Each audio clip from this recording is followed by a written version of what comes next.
Hi friends, உப்பு கருவாடுலாம் இல்லைங்க, நேத்தி வச்ச காரக்குழம்பு தான். இந்த காரக்குழம்ப விடவே மாட்டிங்களா அப்படின்னா நான் விடவே மாட்டேங்க. சூப்பராக இருந்தது. எப்படிங்க கீழே கொட்ட மனசு வரும்? அது மட்டும் இல்லாமல் சாதம் கொஞ்சம் மீந்துருச்சுங்க. அதனால இன்றைக்கி வந்து தயிர் போட்டு இன்றைக்கி என்னோடய லஞ்ச் வந்து இதுதாங்க.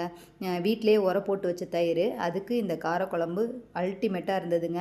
சிக்கன் பிரியாணியே தோற்றுரும், அந்த அளவுக்கு சூப்பராக இருந்தது. நான் மேக்ஸிமம் பழைய சாதம் சாப்பிட மாட்டேன், ஆனால் இன்றைக்கி வந்து எனக்கு சாப்பிடணும் போல் ரொம்ப ஆசையாக இருந்தது. அது மட்டும் இல்லாமல் காரக்குழம்பு இருந்தது, மாங்காய் முருங்கைக்காய் போட்டு காரக்குழம்பு. சரி இன்றைக்கி வச்சு சாப்பிட்றலாம் அப்படின்னு சொல்லிட்டு இன்றைக்கி இதாங்க என்னோடய லஞ்சு. அப்படியே வாயில் வச்சோடனே அப்படியே அமிர்தம் மாதிரி சர்றன்னு உள்ளே போயிடுச்சுங்க. அவ்வளோ டேஸ்ட்டாக இருந்துச்சு. ஓகே ஃப்ரெண்ட்ஸ், பாய்.